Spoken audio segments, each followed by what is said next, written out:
Yun, oh. Open up. Oh, oh. Sumisipa. Ay, sana all. Yun, oh. Kahit pala maghapon ka dito, pwede.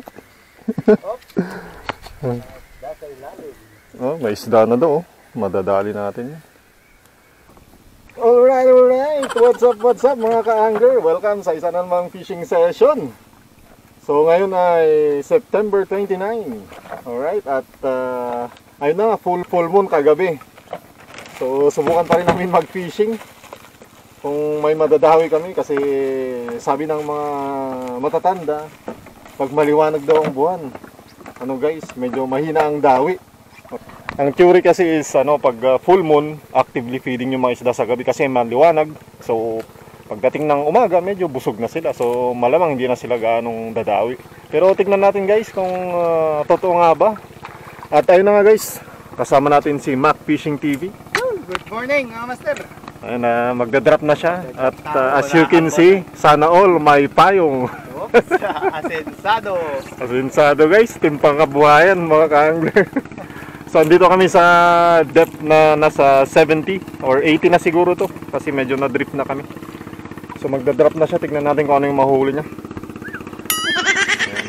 So maglalagay tayo ng lure. Alright, gamitin ko tong Sirena jig, medyo mas mahaba na payat. Alright, so ang setup na gamit ko ngayon is the usual, yung Good Catch Solo Sea Jigger na max 450 grams yung lure. At saka yung line rating niya is PE 1.5 to 4.0. Ayun, nakapare siya sa ating Osha Jigger na size 2000. Okay, lefty guys. 2001. Or Osha Jigger na 2001. Ayan. Alright. So yung main line natin is 33 pounds. At saka yung leader line natin is 40 pounds na fluorocarbon. So yung jig natin is 230 grams Sirena jig. Ayan mga ka-angler, blue pink zebra. Ayan. So ayan, just to give you a little bit of information regarding sa mga sizes ng reels. Okay, pero hindi lahat ha. So yung kung may nakikita kayo na 1, ibig sabihin nun lefty. Okay, kaya ito size 2000 to. Okay, lefty siya kaya 2001. Okay, pag 2000 nakalagay right yun. Alright. So usually ganun sa mga conventional reel. Sa spinning, wala pong nakalagay na ganun.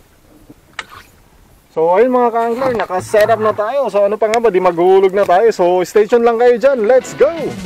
Nag-dropping tayo mga angler. Tingnan natin kung anong first catch natin, yung full moon.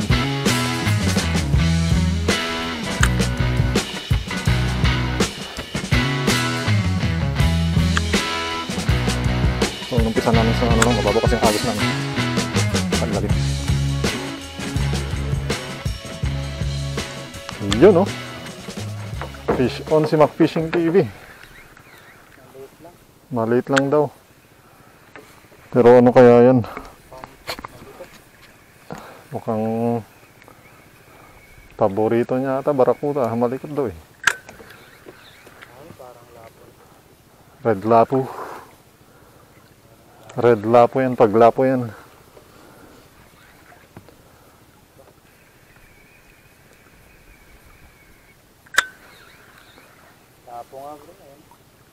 Ayun na, red lapo, kita ko na. Uy, 1 kilo yun ah. Uy, nice catch. Ikaw bahala ka kung gusto mo. Ayun o, nice lapo. So yan ang first fish for today's fishing adventure. Grouper, mga 700 grams. Alright, dito kami sa aming second spot. At gagamit nga tayo ng 150 grams na ito. Yung parang creature na lure. Hindi ko alam kung anong pangalan nito. Nabili ko sa Shopee noon. Ayan, 150 grams lang guys kasi mababaw lang dito. Saka target namin yung mga grouper. Ayan. So, tingnan natin. Habang nag-set up si Mac Fishing ng kanyang fish finder. So sa mga nagtatanong pala kung may gamit kaming fish finder, meron po, minsan may gamit kami. And pag ginagamit namin pag naghanap kami ng spot. Ayun. para malaman namin kung ano yung mga structures sa ilalim, kung may structures, ganun. So gamit kami ng fish finder. Ayan, laglag tayo. Unahan na natin si Mac Fishing. Tingnan na natin, hindi pa nakakahuli tong lure ko na to. Yan oh, open up. Oo, sumisipa. Oy, sana all. Yan oh, kahit pala maghapon ka dito, Pete. Oh, may isda na daw. Madadali natin yan. A few moments later. Yun, fish on si Mac Fishing TV. After mga 2 oras ba? After 2 oras, ulit kami may kagat. Oh. So hindi po lagi-lagi Pasko. Tingnan natin, lapo-lapo daw. Yan. Saan na kaya? Uy, ako rin. Uy, fish on. ka sa akin. Uy, yung ano ah. Nice one.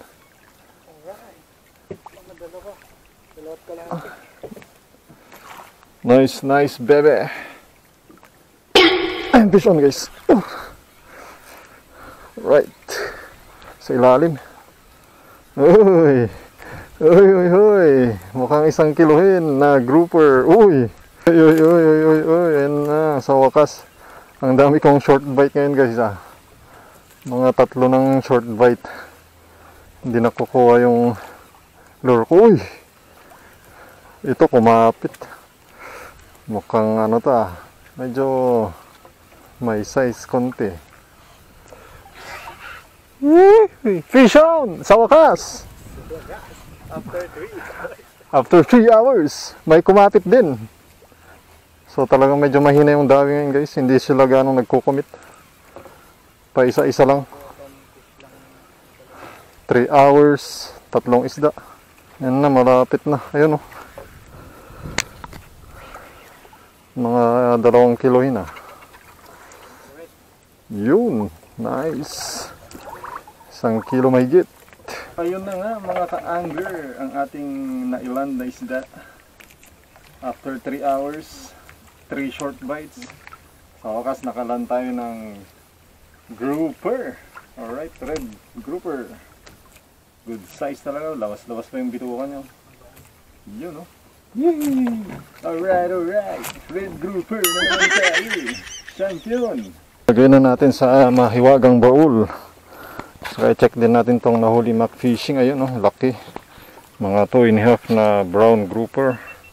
Saka meron siyang mga kulong-kulong na 1 kilong red grouper din. Saka yan yung sa atin. Alright. Yan po ang latest catch namin after 3 hours mga ka-angler. Medyo mahina. Pero nakakahuli pa rin kami. Panalo pa rin yan. So ayun na nga. Ang latest catch natin yung lapo-lapo. Bali 11:20 na. So talagang medyo mahina ang dawi guys. Isa lang. So sa 3 hours iniyak namin na nag-jig. 3 pa lang yung nahuli namin. Mukhang talagang mahina ang dawi pag full moon. Lalo na pag sa umaga. So mga lately na lang namin nahuli yung mga yun. Mga alas 9, alas 10 at saka alas 11. So malay nyo, tignan natin baka mamayang alas 12 or mamayang hapon doon mas masibad kasi syempre magugutom din mga yun. Posible naman. Isang drifting pa to guys, tapos kakain lang kami. A few moments later. Bumalagbag lang siguro. Ay, meron ng laman. Grabe oh. Second catch natin. Isang kapatik eh. Ayan oh, GT. Ayan. Grabe. Tinira pa rin niya. Gutom. Mukhang gutom na nga sila. Oh. Ibalik na natin para kainin din ng mga isda. Isyon! Sa ilalim guys. Ilalim.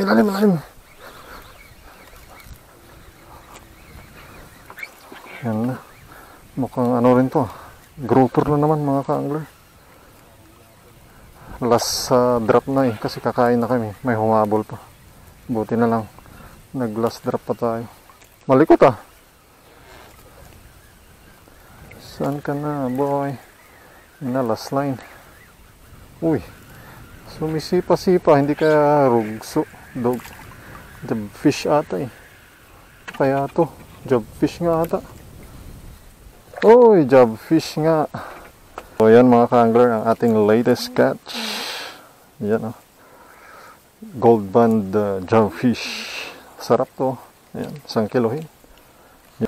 Ayan. Alright, naragdagan. 4. Hihi. So kain muna kami mga guys. Ayan oh, sarap oh. Sana all may 2-piece chicken. Tingnan natin kung ano yung binaon sa atin. Buti pa si McFish may nagbaon ng 2-piece chicken. Di, joke lang baka. Siyempre, dumaan kami kay Uncle Jollibee. Sino nagbaon daw sa'yo? Patay na naman.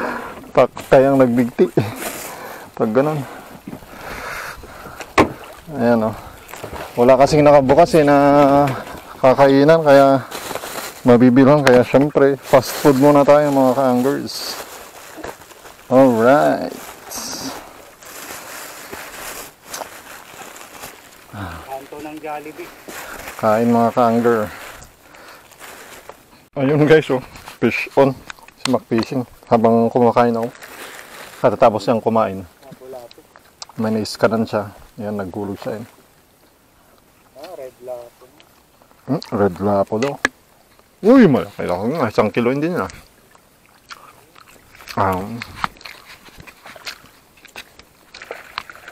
Mga 700 grams ulit. Nice. Alright, pang-5. Nice one. Alright. So ayun mga ka-angler, time check tayo. 12:34, katatapos namin mag-lunch. At eto, lumipat kami ng spot, mag-i-explore kami ng bagong spot. So latest catch namin is yung lapu-lapu na nahuli ni McFishing. About 750 grams. So yun po ang pinaka-latest catch. Pang ilang isda naman natin? Pang 5? Pang 5 isda guys, matumal. Matumal actually. Oo, pag usually alas 11 pa lang wala nang mapaglagyan yung cooler namin eh. Nakakahuli kami ng mamaw. So ayun na nga mga ka-angler, update lang. So wala pa rin kaming dawi. Hindi nasundan yung last na lapu-lapu na nahuli ni McFishing TV. So far ang nahuli pa lang namin is 4 na lapu-lapu at saka 1 jobfish. Hindi na nasundan guys. So mukhang totoo yung theory na pag full moon medyo ang dawi, mahina ang dawi mga ka-angler. So maghapon na kami, anong oras na guys? So mag-alas 5 na. Lilimang isda pa lang nahuli namin. Di ba? So ganun talaga. So total of maybe magsi 6 kilos yung huli namin. So hindi pa rin naman inalat kumbaga. Meron pa rin kaming iuwi. Kaso madalang lang. Hindi kagaya nun, half day pa lang talagang punong-puno na yung cooler namin na yun. Lumalagpas na, hindi magkasya. So anyway, ito nandito kami sa aming last spot. Actually last drop na namin yan. Kasi nag-fishing kami dito. Mga 1 oras kalahati, wala pa rin dawi. Strike lang mga ganun pero hindi nagko-commit. So ayun na nga guys.